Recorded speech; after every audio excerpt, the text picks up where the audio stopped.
Abraham Lincoln. Louisiana Purchase, that's a name. You need to really get off my balls, okay? I'm gonna kick your ass. Also, why was Michelangelo so stinky? Ew.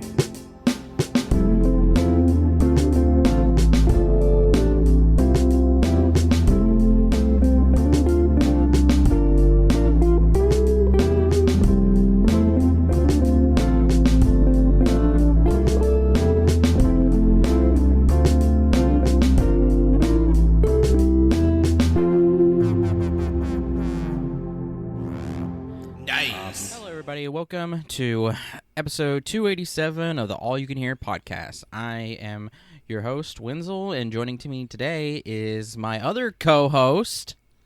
Possessed by an ancient pug, Colt. Yeah. It's back when the pugs could breathe. So this one's stronger.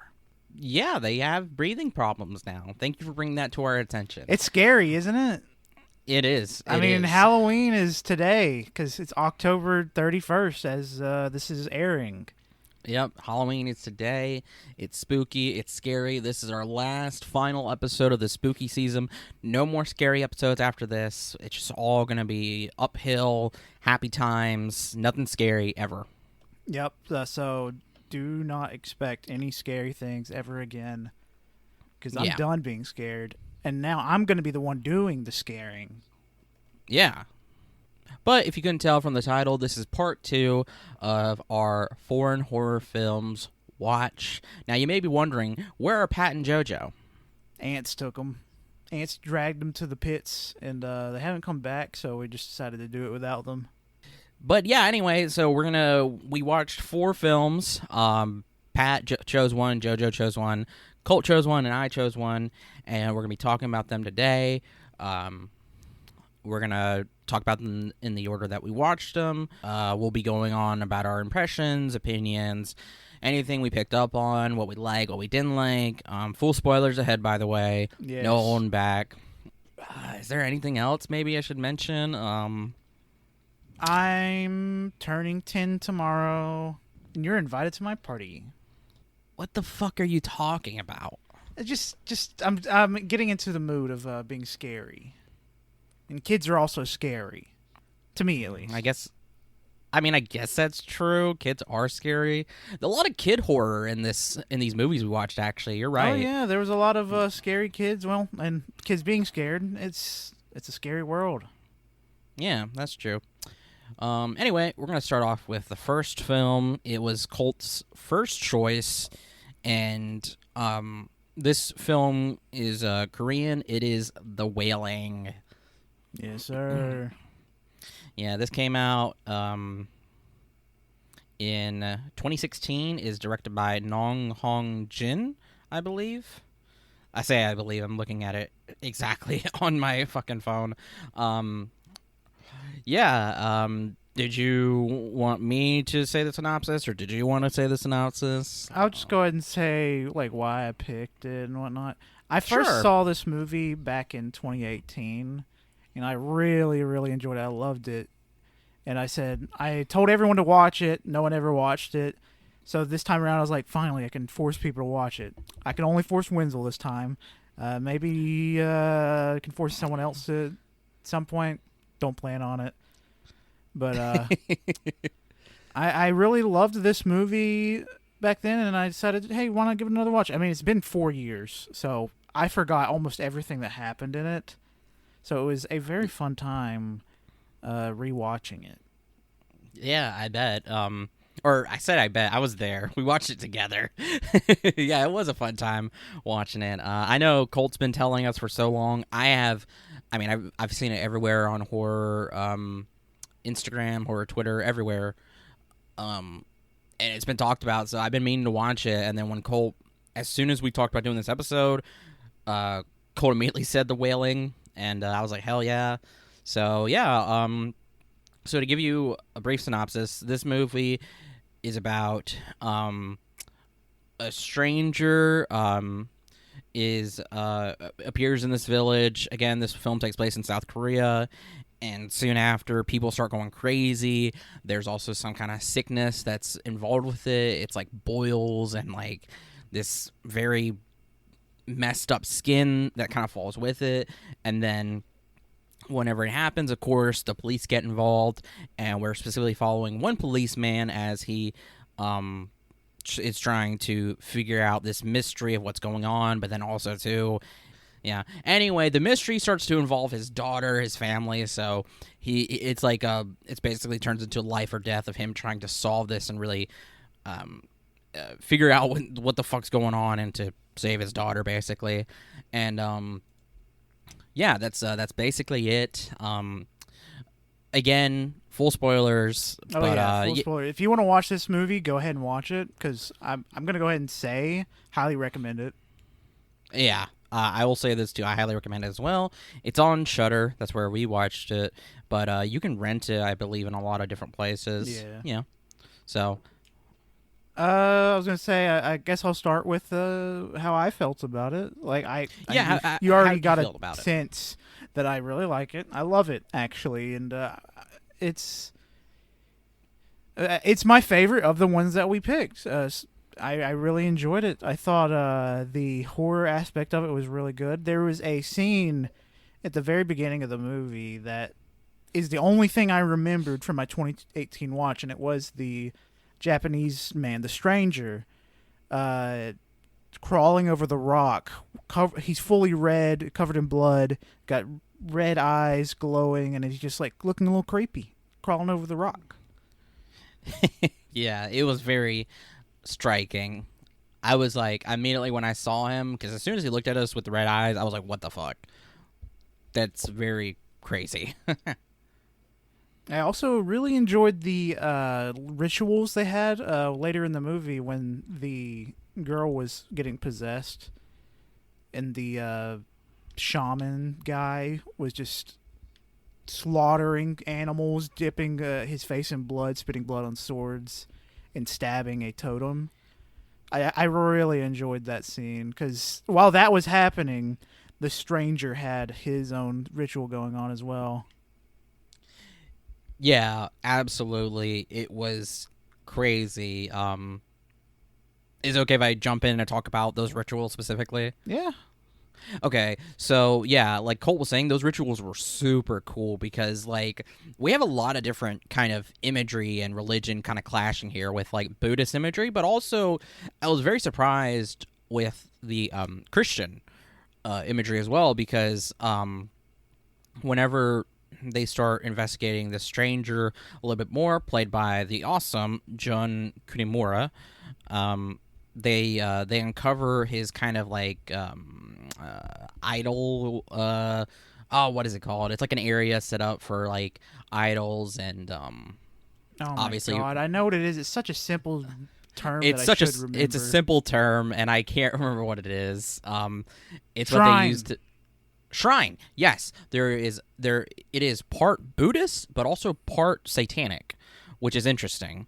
I mean, it's interesting because it also plays later, but like combining those two things, and then you have the shaman. So it was like a really cool, because the shaman had to prepare to do this ritual. It was very extensive, like. It was a whole like live performance, and then the stranger was also preparing to do his own ritual. It was really cool because he basically went through this whole like purification cleansing process too to do it, and it was about like the shaman having to get rid of this ghost that what's possessing, what's haunting the little girl. You know, he's going to perform a death hex, which is basically putting on like killing this ghost like permanently, and it's very powerful, and it's very specific and requires a lot. And then the stranger, in preparation for this, he was also trying to negate it. It was pretty cool. Like, it was like a wizard battle. It was like a spiritual battle, yeah. But like rather than a non-form, like a demon or something fighting, like, and we just see the shaman performing. It's like we see the shaman and then the stranger himself performing both rituals.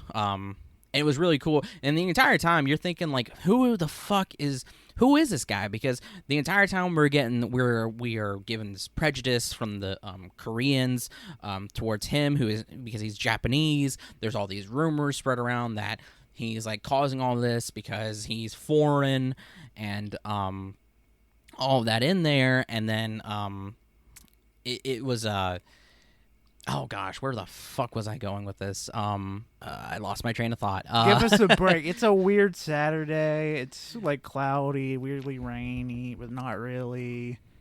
I had to do some stuff beforehand, so I'm very out of breath and tired, and yeah, I've just been completely thrown off. But oh gosh. Sorry. Okay, sorry. So, backing up. The stranger, the entire time, like, so we're getting these rumors, but then it turns out, or what they've said, is that this stranger, whoever he is, he's a ghost, but manifest, like, physically, but he's not alive or dead. It's really bizarre. There's a lot of different stuff going on here. It's really cool. Like I said, there's a lot of spiritualism, a lot of rituals, mentions of ghosts, but then also mention of demons, infection, like, you know what, like it's a lot going on here, and I think it incorporates it all really well, and it kind of leaves a lot to not ambiguity, but like where certain parts of the religions kind of cross the borders and blur the lines, and I like that. Yeah, it's just so fucking good. And like further in the movie, you find out that the shaman, this is like the very end actually, the shaman and the Japanese man were both demons, or they're both evil. They're the bad guys. The Japanese man is a demon, 100%. Because at the very end of the movie, you see one of the guys in his cave talking to him, like, show me your real form. He's like, yeah, this is my real form. I'm a human. Or I'm whatever you want me to be. You've already made your choice, so go ahead and kill me. And then it slowly transitions to him pulling up the camera to his face, because he's a photographer. And he takes a picture of him, and the guy's face gets scared whenever he does it. And it shoots back to him, and he's got demon claws, just saying, like, what are you scared of? Like, are you surprised or something? And he's got, like, horns on his head, and he looks like a traditional, I would say, Japanese yokai. It looks familiar. Yes. He looks like an oni. Yes. Like, he looks like a traditional oni, which I thought was really cool. Because, like, while we have seen, you know, obviously we have our own depictions of devils and demons in Christianity and in film and stuff, for this, it felt more traditional towards Japanese depictions of oni, of their own demons and stuff like that. It was really cool, the effects and makeup for him. And like Colt said, you know, he's like, you've already made your choice, because the guy who approaches him is actually a deacon in training. He gets his shit beat up the whole movie. Yeah, he's like a punching bag. For real, he did not have a fun time.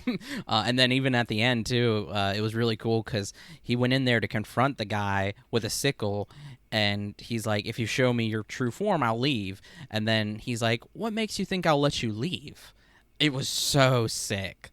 And yeah, and like Colt said, the shaman is just a shaman, I believe, but he's definitely is in like some kind of deal or contract or something with this devil, with this demon, because we do find out later that like that they're working together. It was all just a ploy for some reason, from what we can understand. Actually, we don't really understand, other than that maybe, like, the shaman himself explains that whoever this ghost, this demon is, because it's him, like, playing the role of the shaman, of, like, trying to mislead our main character, saying that, like, you know, this ghost, this demon, whatever he's doing, he's just fishing. And then we do see, actually, the stranger and fishing, and a lot of different fishing imagery too, which is like, I guess, is to say that whoever this entity is, this demon, this devil, is that he just it's just happenstance, you know. He was just kind of testing the waters, fishing, seeing what would happen, and somebody took the bait, and it was the daughter. Yeah.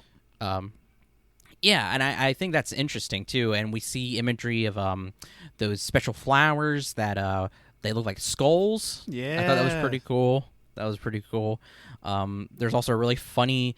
Well, there's actually a lot of funny scenes. It was I will say very funny movie, even though it's not meant to be. For the first like 30 minutes, for the first 30 minutes, me and Colt were laughing. Colt was just like, I did not remember it being this funny, and it was just really like. I think that's what's really cool about it is that it takes like what we, the supernatural and the uncanny. It's like it definitely feels surreal and kind of our way of dealing with traumatic events and stuff, but then over the course of this film and its universe, it's like, well, these events, I mean, you could even say this for real life too, traumatic events, like horrific events, I mean, they really happen and they're real, and that part is very much real. And I think the way it uses that with the possession, this spiritualism and forces beyond our understanding interacting with us, I think it really does well with kind of portraying that. And but I will say in the beginning too, there was this woman who was just throwing rocks, not hard, just tossing them at our main character, not like intending to hit him, just to get his attention. You're thinking like, man, is he gonna do something? Nope. For 30 rocks later, he finally gets up and says something to her, and finally she does something too. And it's just like, why did you do something after like the 5th rock? I don't know. I like how the scene transitioned to something else, and when it came back, he was just sitting there on his phone, and there was like 40 rocks around him from where she was just throwing them in his direction. She was just throwing rocks, and it's just like, where the fuck is she getting all these rocks? They were sizable rocks too, so she was just pulling them off the wall, I'm guessing. Yeah, that absolutely. And she was interesting too, because we find out later that she's a ghost who is just trying to save him and his family. And I thought it was really cool, because at first I was thinking like, oh shit, like we've been tricked. Like the woman in the white dress is the actual enemy here, the actual bad guy, because there's a really cool part in there where the shaman tries to go to the family to see what's up, but as soon as he gets near the house, he just starts bleeding profusely, and then he starts throwing up blood. It's crazy. It's a whole lot of blood and throw up. It's so much. It's so disgusting, but it's so cool because it's her. It's her doing. The reason why is because she put like a talisman or some kind of border barrier to protect the family, and the shaman, who is evil, it's meant to repel him and the demon. And since he was getting close, it was having an effect on him. So it was her way of like threatening this guy, and it was so cool. But of course, like a lot of possession movies, I will say this is where it's like, okay, it kind of falls into the same trope of like, at the very end, they end up losing. The father, the mother, the grandmother, they all get killed. And, I mean, the daughter survives, but she's the one that killed them all. And the ghost wasn't able to save them. And, yeah, I mean, it just, and like, it was, and also I liked how it took the prejudices of these people to like kind of use as a vessel for like against them, while like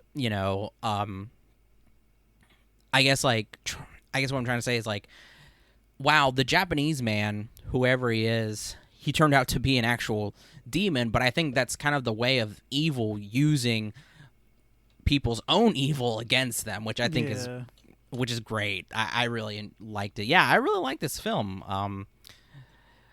Gosh, anything else? Any final thoughts? I really enjoyed the scene at the. It was at the beginning of the movie when the daughter came to bring her father some change of clothes because he got dirty after getting attacked by one of the women at the crime scene. And when she said, like, "Did you eat yet, man? You're not even eating, man." And then she lets out a large fart and just leaves. And I was like, I had to take it like a. I was really surprised It was really good. You could tell me that wasn't even in the script, and I'd believe you. I just think that little kid actor just ripped one. The little kid actor was really funny. She was very good too. Like, it looked like she was being possessed and she was in pain. But I don't think they were doing anything. I think she was just a good actress. She was a very good actress. I think. She did a good job from being just a great little kid to being a shithead. Yeah.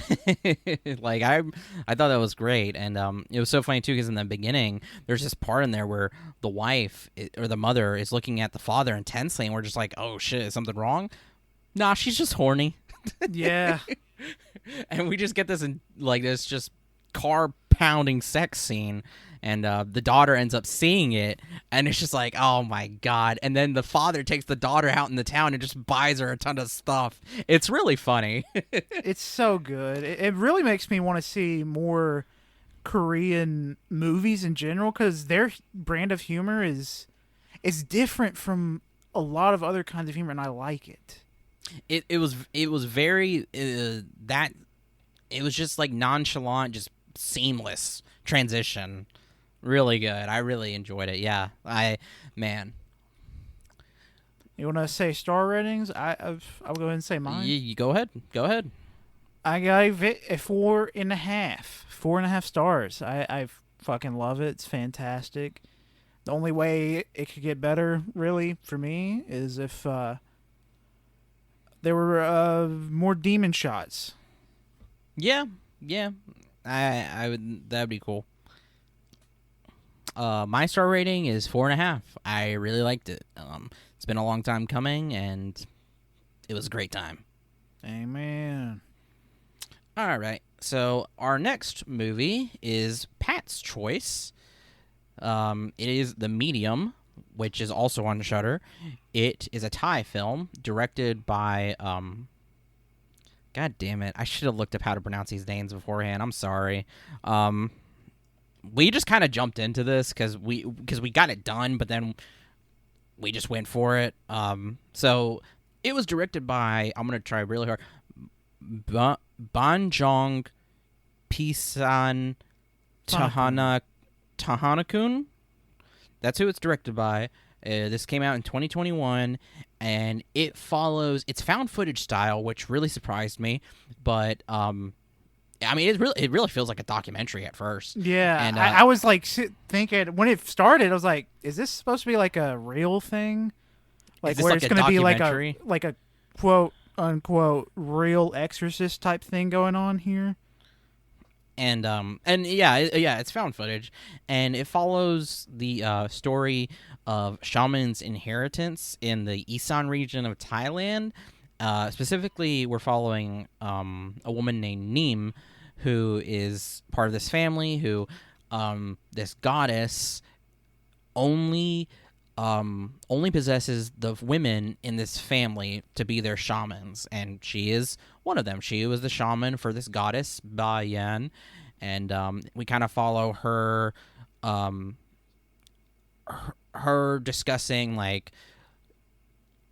the everything has energy, everything has a soul, spirit, or what have you, and everything is kind of like a force in that way, and kind of explaining that, and going into like more of like, again, it's found footage, so it follows more of another character we have.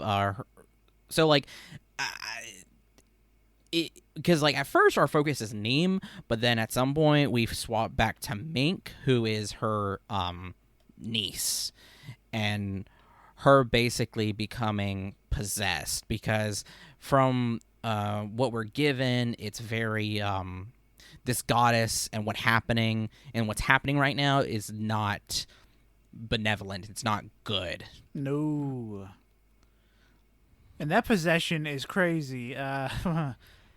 Like, we're not going to give you all the details of it, but, like, there was a fucking, whenever at her job, she got fired, and you think it's because she's sick and she's staying out uh, getting into work late and stuff like that. But no, the boss shows security footage of just her just going to town with all these different guys all over the office on everyone's desks, and like that's when you think, oh, okay, that makes sense.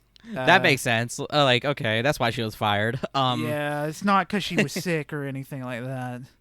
Yeah, because the entire time we're thinking, like, man, like, she's obviously in terrible pain and sick. Like, why are they doing this to her? But then come to find out, it's like, oh, well, that makes sense. Yeah, you get fired over that for sure. But, now, to be fair, we still feel bad for this character, Mink, because this is not something she wants. No. Because so there's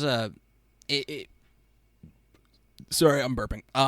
So in the synopsis, it's the horrifying story of a shaman's inheritance. And what's interesting about it is that while Bayan is depicted as being a benevolent goddess who protects them, people in this region, this family and everything, to become the shaman for this goddess, the woman specifically has to be possessed. That's the only.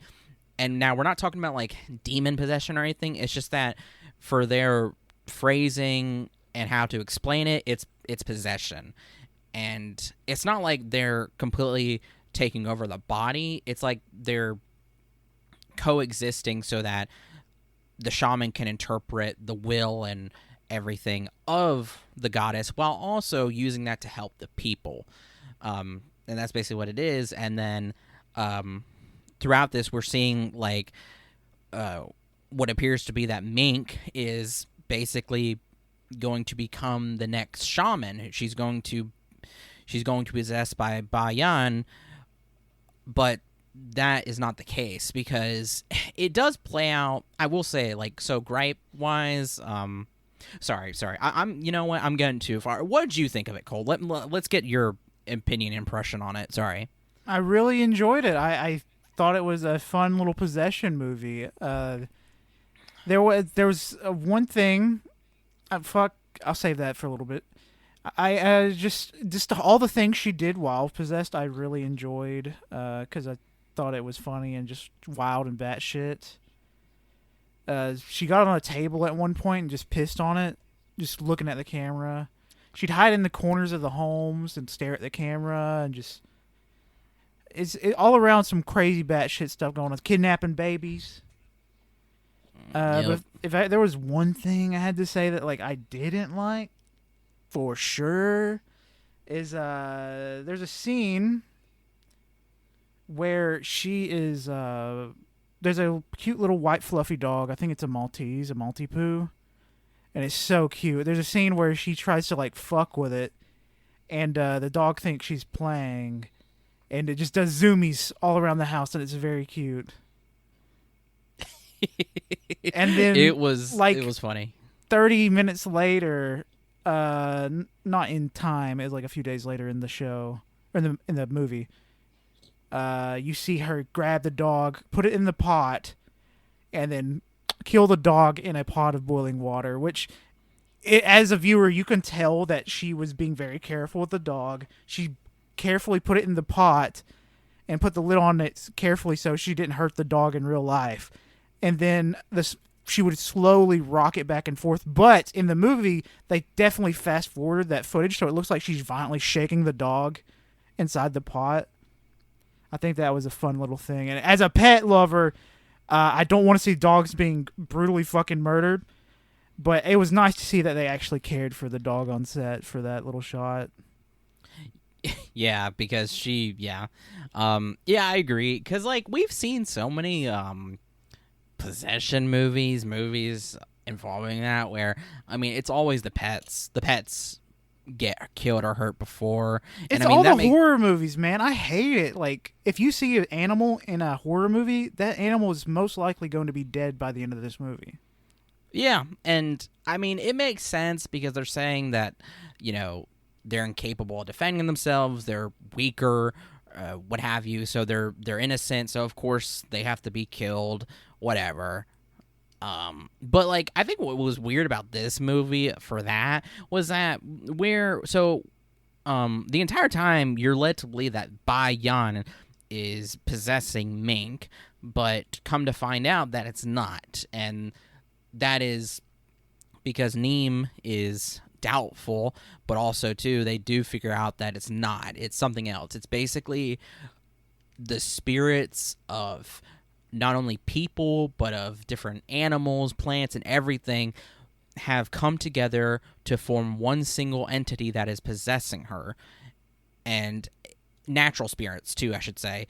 So I was thinking, like, okay, well, if these are natural spirits and they're mad, why are they going to hurt a dog? Because isn't a dog part of nature, part natural, you know? Why would you... Yeah, it's like innocent little creature.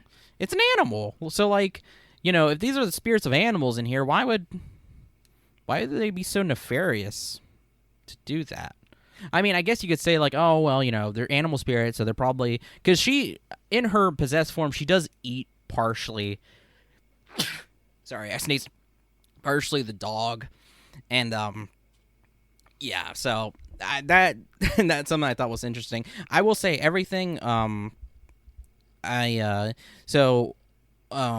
did like, too, was about, like, this kind of lore, this, about, you know, shamanism, about this region, about, this goddess, everything that, like, was said and made, I really liked it. I really love lore and religion, learning about it and all the different, like, rituals and conditions, because it was really interesting, especially, like, learning about this, because we're told that Bayan, you know, they don't know where she came from or who put this statue here or what she is. They just know she's a goddess, but also a natural spirit, which is like, I love it. I love it so much.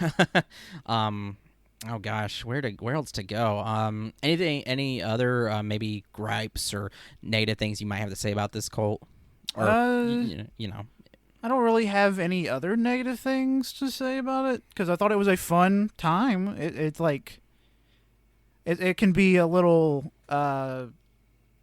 it's a possession movie at times. Like, you've seen some of this before, but I really enjoyed it. The scene where she was, when the final ritual was going on, I really enjoyed that whole thing from the beginning to end, really. Just whenever the wind started sweeping up, and back at the home where you find out, like, her mom replaced her in the ritual, but it's not like that.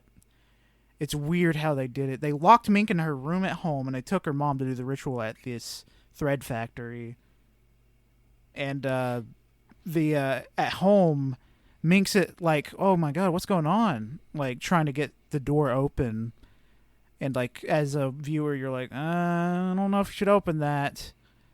And then the people at home are like, yeah, I don't think we should open the door. We gotta wait for the ritual and them to come back to say, yeah, we're good. But then you hear baby crying, and the mother of the baby is, like, sitting in the living room. She looks in the little carriage that she has that has the baby in it, and she doesn't see a baby. So the demons their spirits got into her head, make it to where she doesn't see a baby, and she thinks the baby's in the room with Mink. And just the whole time, Mink is making these baby noises. And eventually, the mother cuts the throat of the... does she cut the throat of the guy, or just pushes him to the side? No, so it was actually a really good scene where the cameraman, one of them, the crew, punches her in the face, and then she punches back. Yeah, okay. Yeah. It was really cool, because you really believe, like, whatever's happening is insane, and the cameramen, while they've been not really helpful much, they're at least, like, they recognize, like, what's going on and how exactly dangerous it is. It's just so fucking good. And along with that, like, the whole, like, a cameraman death slideshow at the end, not slideshow, just compilation sequence, with the cameraman hiding. Suddenly all the lights are blacked out. You see everyone's killing themselves. And the one cameraman's just sitting in the corner, and all suddenly an army of footsteps just start making imprints in the dust on the floor. I fucking love that scene. And then the one cameraman that's out in the woods while the humans that are possessed by spirits are running at them on all fours, ripping them to shreds. Just all around some really cool shit. Yeah, I will, like, so, like, my negative thing about it, my criticism is, it definitely feels like your basic possession movie.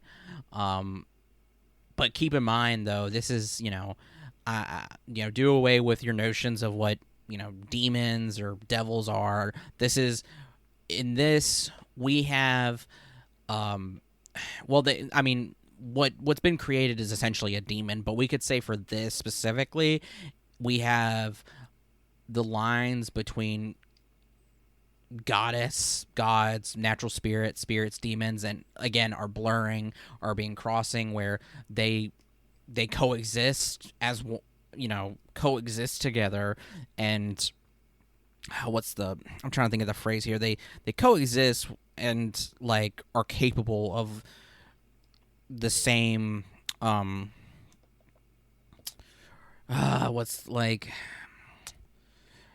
they're capable of the same kind of evils, I guess, if you want to say it like that. Especially that whole sequence from when they start the ritual to the very end was, like Colt said, just terrifying and or awesome. And so, like, again, most of it plays out like a usual possession story, and that can be humdrum, kind of tried and true. But again, I think what kind of refreshes it, in my opinion, is about the crossover between goddesses and demons and everything, all that, like everything that's mentioned in this, the lore. I think that kind of refreshes it a little bit. And then with that last sequence, there was a really cool part where the mother was hearing those baby cries, and the crew tells the cameraman, check in the crib, and he looks in the crib and the baby's right there, not crying at all. And it was pretty cool. And then with the ritual going on, it was really cool too, because they were, like, I guess you can say they were happening simultaneously. So after basically all of the ritual participants had been killed except for the crew, there's this really cool part because, like Colt said, we're misled to believe that Mink is here at the ritual, but no, she's locked in her room. And I think what this was supposed to be was like, because Noi, that's the mother of Mink, that she was originally supposed to be the shaman for Ba Yan, but she forced it upon Neem, which is, like, learning about that and the family dynamic is really, really interesting as well. And I don't know if this was supposed to be like an exorcism of not only Mink but of Noi, or to make Ba Yan go into Noi, because by the end of it, Ba Yan has also possessed Noi. And it was crazy because the entire time Noi her face is covered in blood, but she's smiling. It's so goddamn creepy. It really is. She looks like a kind older woman normally, but for some reason, I think they like removed her eyebrows or made them to where the same color as her skin, and just put blood on her face, and she looked like a fucking scary person. She didn't look human, which was, like, crazy, because they didn't do much to her besides, like Colt said, I think they might have probably put in, like, maybe darkened her, not her pupils, the white of the eye. Yeah. The whites of the eye or whatever. Her eyes look dark. I don't know. Maybe that's just me. But anyway, she looks scary. And there was a really funny part, too, where she's having everybody light incense. And then she takes all the incense, and instead of putting them up like you're supposed to, she puts them downward into the pot, which was like, oh, shit. And then you're thinking, like, oh, shit, is Noi possessed, too? Like, no. She's legitimately possessed by the goddess Ba Yan, because Mink, after doing what she does, she makes her way over there, and Noi is like, I am the shaman of Ba Yan. I carry Ba Yan's will. You are going to leave my daughter, and starts to chant and tries to exorcise the demon's spirits from Mink, and let me tell you, she fails. Because like Colt said, again, there was the cameraman watching this happen, and then all these footprints started just going directly towards her. It was really cool. And Mink ends up setting Noi on fire, and Ba Yan is, I don't know, I mean, she's not dead, but like this goddess, this natural spirit, she's defeated. Yeah. Like again, like the powers here and where they line up, it's really interesting. And gosh, there was this really good scene too where Neem was going to the statue to pray to Ba Yan, but somebody had cut off Ba Yan's head, the statue head, which was like, it was really brutal. Like the way she screamed, it was really well done. Honestly, the performances were great. Yes, they were. The uncle probably did the best performance for me. He was doing really good, especially whenever his baby was missing and he was trying to find it. Yeah, he All was around good. He was really good. Gosh, and then we get this really, I think it's probably one of the best scenes in the film besides the final sequence is when at the very end we're getting like kind of a final scene of like kind of put perspective onto everything, is when Neem is talking to the camera and she's trying to do some prayer and stuff, because Neem dies in the film, by the way. Yeah. She Before dies. the ritual even starts. Yeah. And we get this footage of right before she dies where she's trying to pray or do the ritual, but she kind of just gives up and like kind of just throws the plate with rice and stuff like that, offerings, and the camera crew is like, what happened right there? What's going on? And it's this really kind of like heartbreaking scene of her trying to work up the courage to say like, I haven't felt Ba Yan in a long time. I don't feel her presence anymore. And then she leaves, and then the movie ends with the shot of the windows and the wind blowing. Which is really good. I really enjoyed that ending. That was really good, and it's so sad. So, I guess any final thoughts? Very good. Don't have good. anything else really. Yeah. Let's go into star ratings. Yeah. All right. I gave it 4 stars. I really enjoyed it, and I also highly recommend this. I think it's very fun. I thought it was very fun to watch The Wailing and then this like back to back, because they're both possession movies, and I really enjoyed that. Yeah, they're both very similar, and yeah, I gave it 4 stars as well.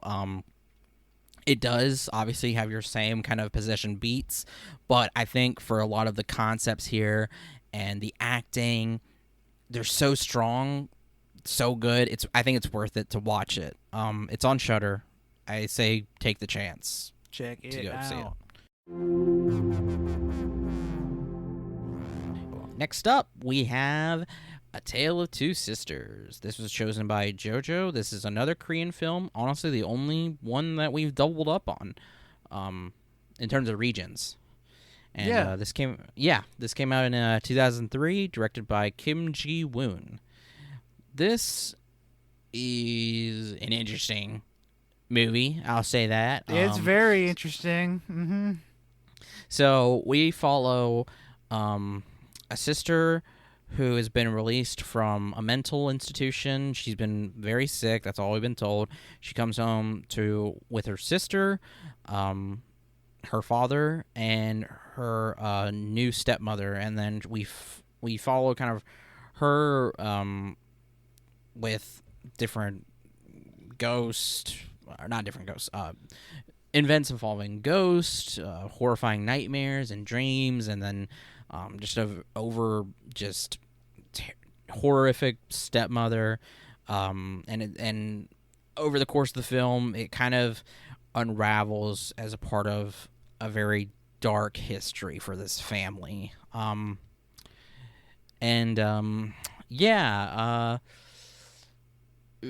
So I'll say it. This is probably, I believe, the weaker of the films we watched. Oh, it's 100% my least favorite of the ones we watched.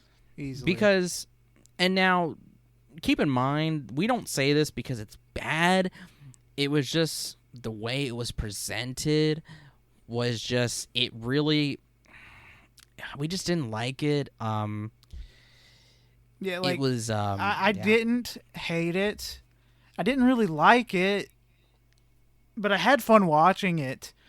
That's a big thing that really matters. If you were to ask me to tell you what happened in this movie, I couldn't tell you a goddamn thing other than there were sisters. This is the movie equivalent of trying to. Someone asks you about Kingdom Hearts, and they're like, "Explain Kingdom Hearts to me." I'll be like, "I can't. I can't tell you. I just don't know how to tell it to you right now." It's something you have to experience for yourself, because I get it and I understand everything that happened in the movie. It's just I cannot even think where to begin. Yeah, I agree. Like, it's something that honestly you have to watch for yourself to kind of get where we're coming from, because like, criticism, it was really hard to follow. 100%. Yeah, like it was very hard, and I get it. I get why it was done that way. And then by the end of it, you're still kind of having to piece stuff together, but not really that much, because it's kind of finally put out there. So to kind of give you an idea, again, this is full spoilers.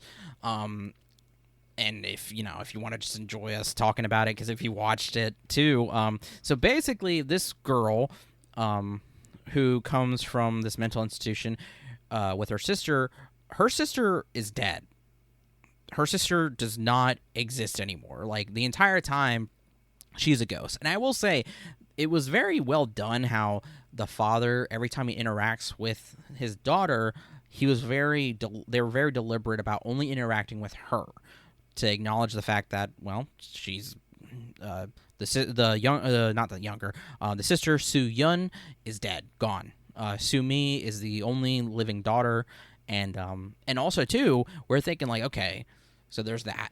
But then we come to find out that the stepmother is not really there. I don't even think she's her actual stepmother. The entire time, it's literally just her and her father.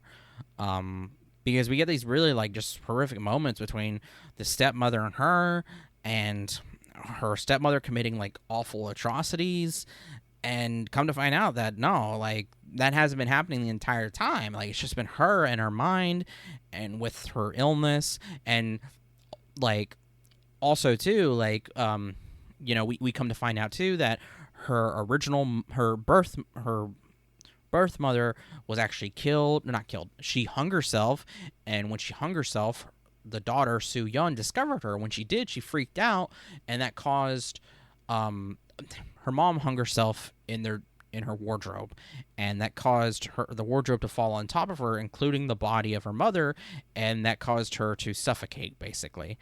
And not the stepmother, but the woman who is the stepmother through this girl's imagination, she was actually a friend of her father. Obviously, it was more than just friends, because there's some kind of romance there, some kind of intimate connection, and she actually knew something happened but didn't do anything. So she blames her for being complicit in the death of her sister, which is fair, because she went up there, stood at the doorway, her sister saw her foots, and then she left and didn't do anything about it.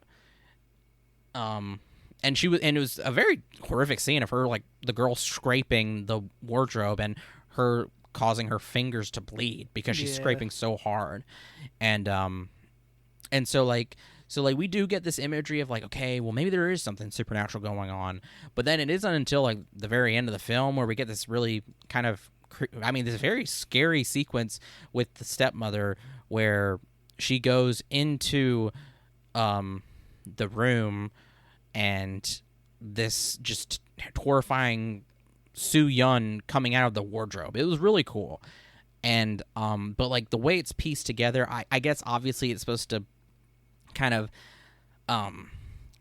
replicate the girl's state of mind. The music was really good, I'll say that too. Killer, just soundtrack, very the main theme you hear is lullaby. It's very childlike, very kind of innocent, and yeah, it was just the way it was done. It was just too hard to follow, in my opinion, for me to actually kind of like it. Because there's been some movies where they'll have that kind of they'll be portrayed like that, and I'll really like them. But this one, it didn't hit me like that. I just didn't like it. Yeah, a lot of what you said is the same for me. It's just really too hard to follow. My brain is too small, and it was hurting already, and I just did not feel like comprehending that day, or yeah, the day we watched. Yeah, it would be. I feel like it would definitely be better if you watch it a second time, because you'd know and you'll notice more things as you go on. But as a first time watch, man, it was a struggle. yeah. I definitely think I've been told this about a lot of films, is that films, well, certain ones aren't meant to be just watched once. They're meant to be watched multiple times because they're an experience. And I definitely believe that probably if you were to watch this more, you would catch more things. Maybe you'd like it. I definitely think we hold our right to change our opinions later if we happen to rewatch it. But for right now, the first viewing, it was just kind of middling, you know? Yeah. I guess that's kind of all we have to say. Should we go into? Is there any final thoughts? Ratings? Final thought is check out I Saw the Devil. This director also directed that. Very brutal, fantastic, very scary. Check that out. It's pretty good. I need to watch it. Yep. And I guess star ratings. Yep. I gave it 3 stars. Because I did have fun watching it, and like half of a star of that is just me being happy that I watched it. I guess that's it. Yeah, it's been on my list forever, so I'm glad I got to watch it too. Yeah, I gave it 3.5. Again, it's middling. I liked it, but at the same time, I disliked it. Like, there's no strong opinions on it. It was a fun watch. Yeah. All right, we're ready to move on to the last one, the final film. Yes. All right, this film was my choice. Recently, Criterion finally, it was this month, October. Criterion released a physical, enhanced version of this film. This came out in 2019. This is La Llorona. This was directed by Jairo Bustamante. If I'm pronouncing that wrong, I'm so sorry. I will do my part to make sure to learn these directors' names, because I will, whatever films these directors put out, I will watch for the most part. So I'll definitely, try to learn these better. But anyway, I chose this film. This is Guatemalan. I've been really interested in watching this because I didn't hear about it until Criterion announced they were making one. A physical version of this for the Criterion Collection, because this came out the same year that The Curse of La Llorona came out, which is a completely different film that takes place in the Conjuring universe, which was really fucking bad. And a lot of people know that and realize that they think that one is bad, but since they came out at the exact same time, people think, oh, they're just talking about the shit one when they are actually talking about this one. Yeah. So it just hurts it even more. It hurts it so much. It's such a bizarre thing where you have two films that do deal with La Llorona, and they came out the same exact year, and because one of them was, specifically takes place in an American film franchise universe, it got more publicity and more just, marketing. Because I remember it so much. All I would hear is about The Curse of La Llorona. It's in theaters. Hell, AMC is doing a re-showing of it right now. The Curse of La Llorona. It's so annoying, and it's so awful. It's like a weird scenario, but this film basically follows a general Enrique. He has been accused, is on trial for the genocide and war crimes against the Mayan people, and we follow him, his family, and their staff in their mansion, basically being isolated because protesters are all outside, kind of swarmed out outside the house. So everybody except for the staff and for security can't leave the house because they're in danger, basically. And it's kind of like a family drama of them having to deal with their grandpa. There's a little girl. The daughter is a doctor. This is her father of them dealing with the history of the country and the history of him and what he's done. And yeah, the daughter's realizing like, oh shit, I guess, yeah, my dad is a huge piece of shit, genocide guy, not good. Yeah, and the mother, his wife, is being a total bitch the whole movie. Yeah, and then of course we get La Llorona gets into the picture, and let's. I'm gonna ask you first, of course, Colt. What'd you think about this film? I thought it was very good. I think the woman that played Alma was very, very good at what she did in that movie. It wasn't necessarily scary, but I thought it was good in the way that, like, in the end, it was justice, and it was a feel-good ending in a way. Yeah. Even though it wasn't, like, a happy ending, it's just justice. Yeah. So, yeah, our La Llorona is this woman named Alma. She's played by Maria Mercedes Coroy. Also, again, I don't know if I'm pronouncing that right. Amazing actress. Also, kind of have a crush on her now. She was just phenomenal because the entire time she does this really great performance, and I think they do this for a lot of, I guess, ghosts in films, is that, like, while she can interact with everybody, she's very much present, she's physical. At the same time, whenever she speaks, whenever she moves, she's very deliberate, very slow, very meticulous, and I think that's because she is a spirit, and with how she interacts with humans and us, it's very abstract, very like time is kind of like messing with that ability to communicate, and also too to kind of like keep herself hidden. I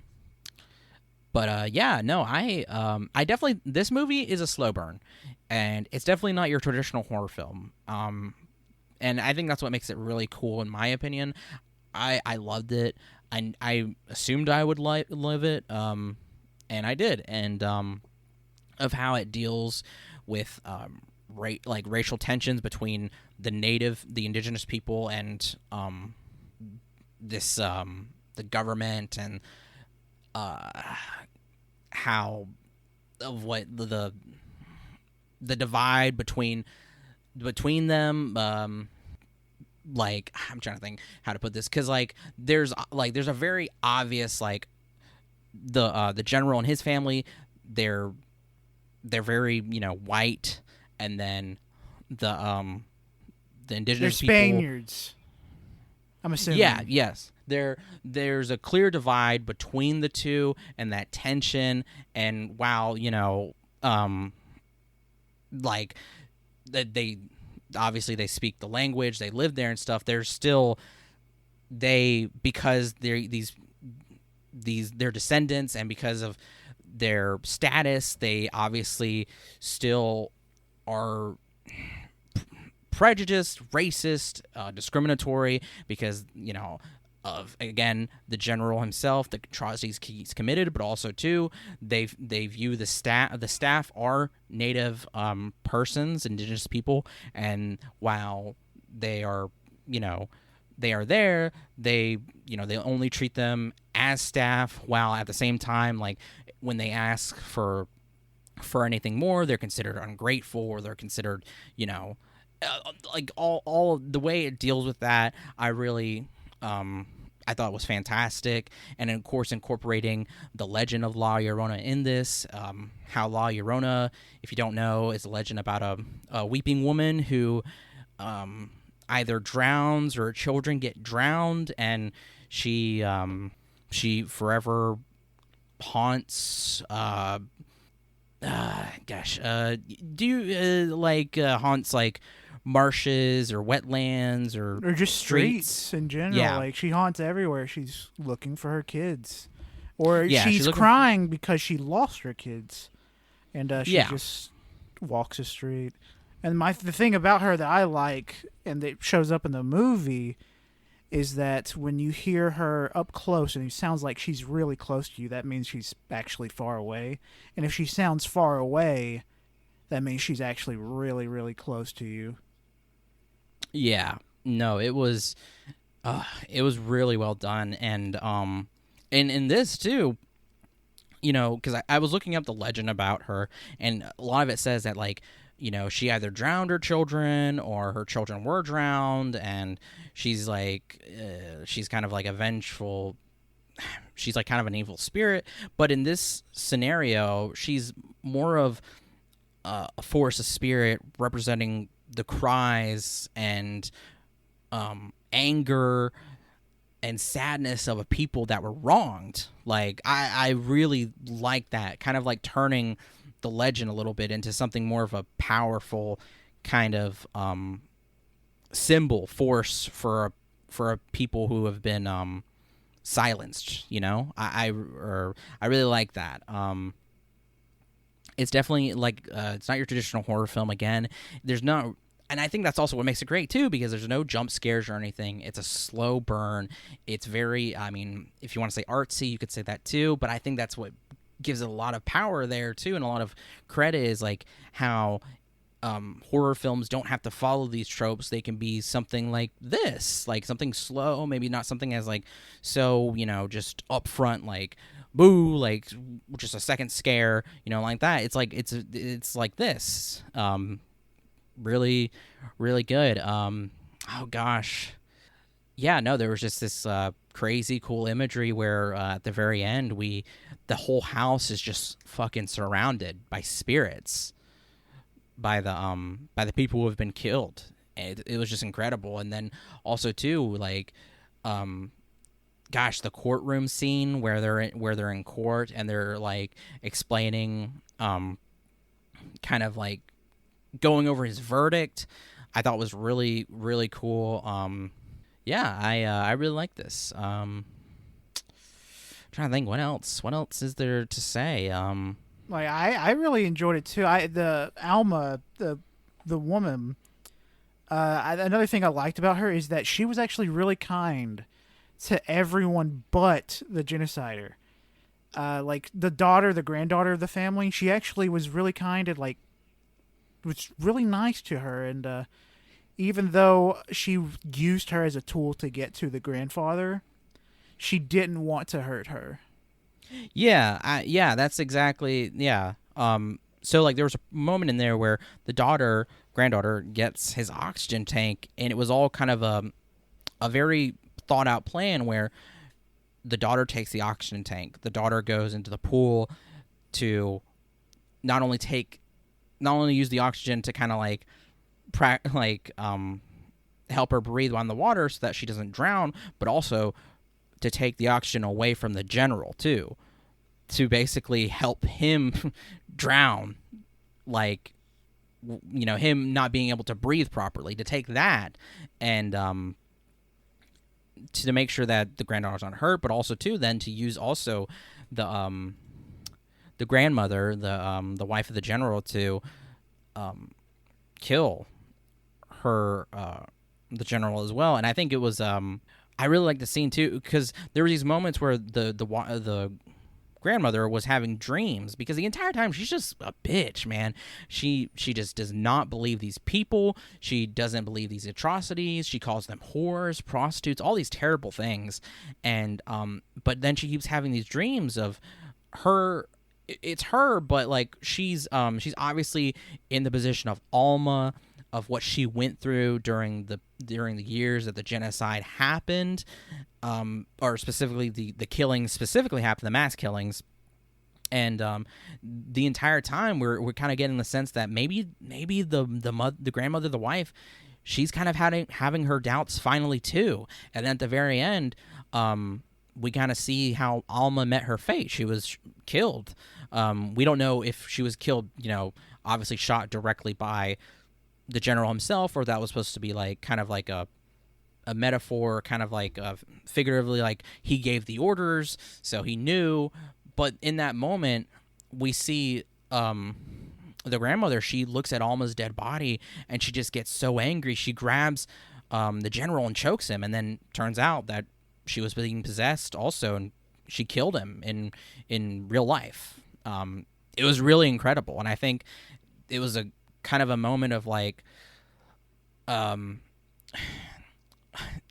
it's interesting because like it's like even though this family has been kind of back and forth between like what's true and what's not, it's like they were kind of in a way taking back, like fighting back finally against this man, and like fighting for the indigenous women, because of how indigenous women specifically, like, I mean, all throughout history, but also too, like if anybody's been paying attention to any sort of news of how they've just been treated like throughout history, and like even currently with the indigenous women that go missing every year. Yes, exactly. That's Canada, on that one road I cannot remember the name of, but there's a road in Canada that's specifically indigenous women just go disappearing, and nobody's doing anything about it. There's not enough reportings about it. That's literally what that's what I was trying to bring up, is like so many indigenous women are going missing, and like, yeah, it's just of how it deals with that in such a only 97 minutes, how it deals with that and how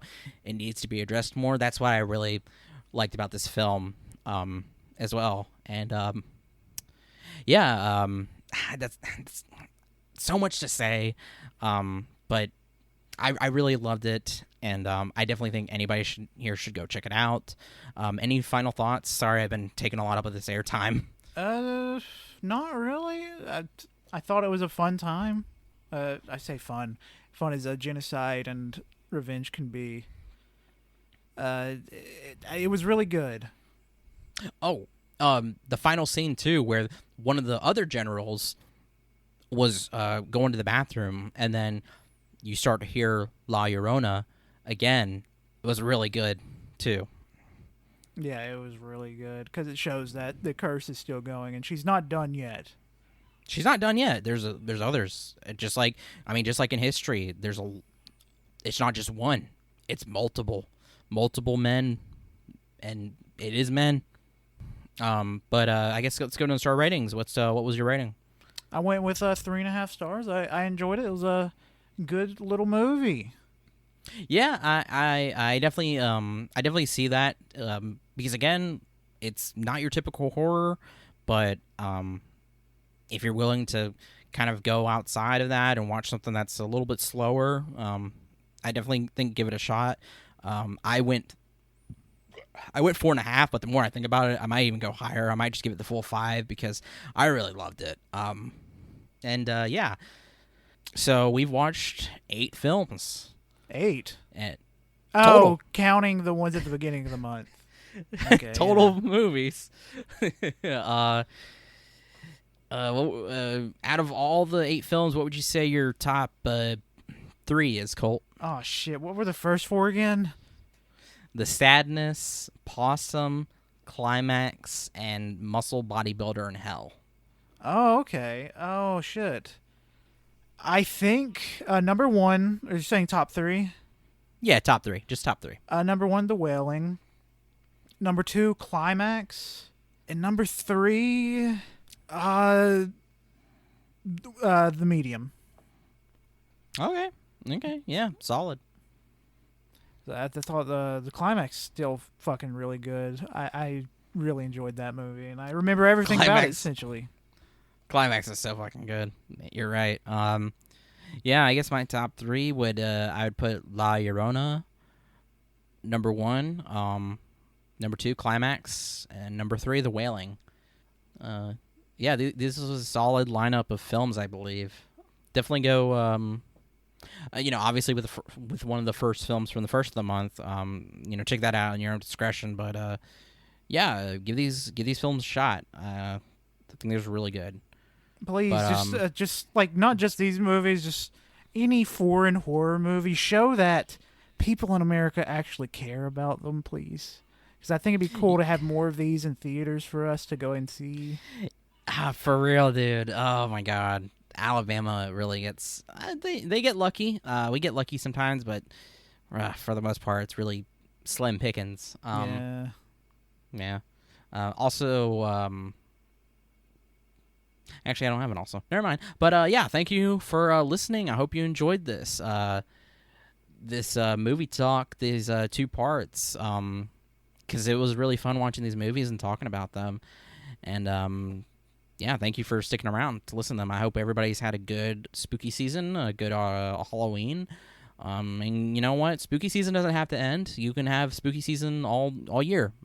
Yeah, like for me, Halloween is not the end of it. Like, I'm going to be watching horror movies well into November. November is essentially Halloween Part 2 for me. Yeah, I get really scared on Thanksgiving. That's true. Because I know I'm going to eat so much food that I'm going to be moaning. I'm like, oh, it's the spirits of the food I'm eating. And then your mom's going to fucking get a gun and walk around the house. And just fire it off into cabinets and stuff. God. But yeah, so currently looking at plugs. Give me a minute. But yeah, thank you. You can listen to us on SoundCloud, Spotify, iTunes, Google Play, Overcast, and All You Can Hear. Subscribe to us. Leave us a rating, review, feedback. Let us know what you think. Do you love us? Do you hate us? Well, don't tell us if you hate us. If you leave us sad. It'll make us sad. Leave us a review, a 5-star review. It really helps us out. Tell us if you'd like us to do more of these parts, these kind of going into these movies like this. If you have any movie suggestions, let us know. Tell us. We're on Twitter at AYCH Podcast. We're on Instagram, AYCH Podcast. Follow us on there. We're on twitch.tv/allyoucanhear. We might be doing stuff on there maybe in the future. I don't know.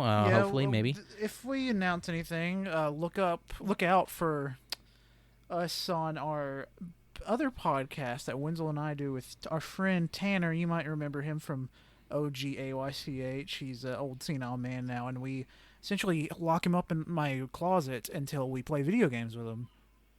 Yeah, that is true. We get him out, we give him some milk, and we're like, all right, Tanner, here you go. We give him the controller, and he just plays a video game, and we just, we just let it happen. He always forgets that he's been locked in my closet for, like, weeks on end, like, immediately after we let him out, so it's been fun. Yeah, we give him some eggshells for, some protein, but, yeah, go check out the Backlog Boys, where we talk about video games, and yeah, well, you'll hear stuff about that eventually, about maybe streaming or anything like that. But yeah, and you can find us on YouTube, All You Can Hear, where we have all our VODs from past streams and stuff like that. So yeah, go check out our extra channel, AYCH Xtra. There, like I said, we have Backlog Boys. We just released our first episode of our I guess series, if you want to call it that, but it's just what we're doing. Very proud of it. I really enjoy doing that. Yeah, what our podcast is about. We talk about The Last of Us Part 1. We go in depth. It was really good. Colt does a good job of giving us facts. We go into talking about our opinions, impressions of it. Tanner, and they don't care about your feelings, by the way. Yeah, thank you. So we did that. yeah, so go check that out. We also have our first basically video game banter episode. That's episode 0, and those are both out. There's also Cinema Grimoire with JoJo, Ash, and Pat, where they talk about goth culture and films. And then go check out Pat's Ultraman Files as well, where Pat talks about Ultraman. There's also Cage and Greatness. They're doing stuff. There's also Tanner's Muscle Orchestra, which is also on the extra feed. And then, yeah, so go check this out. We really appreciate it. And you can follow me, Wenzel, on Twitter, at WenzelWiki. You can follow my art Instagram, at World of Wenzy. You can follow my Bookstagram, Wenzel Banters. You can go to my store, worldofwenzy.bigcartel.com, where I sell prints and stickers. I appreciate it. My Linktree has my links for everything, my Letterboxd, my Goodreads, all that. So go check that out. Thank you again for listening, and happy Halloween. My name's Colt. Follow me on Twitter, ColtD00. I'm going to go gaming, and you'll hear all about our gaming on our next episode of the Backlog Boys. We'll try to put all our gaming info there instead of like dumping it on you here, because we know you hate to hear about gaming, of course. Yeah, true. But I guess go out. Since it's Monday, I assume you already had your parties on Saturday and Friday. Celebrate on those days if you want, or celebrate tonight. Trick or treat. Trick or treat. Yep. Smell my feet. Give me something good to eat. And if you don't, I don't care. I'll pull down your underwear. I've never heard that last part. Do they say that? I don't. No, I just remember that from elementary school. I have no fucking clue. Okay, well, if you are going trick-or-treating right now as an adult... do not pull down anyone's underwear or your own. Yeah, don't do that. Also, too, can't you just buy candy? Yeah, there's no point. Why are you trick-or-treating? Just go buy it. It's like less effort and it's immediate. Anyway... no shame, though. Do it if you want. No shame. No shame. Do what you want. It's just like, it feels like it's too much effort when you could easily just buy it. That's my thing. I know. Yeah, like, sorry. Anyway, we're getting off track. Bye. Bye-bye.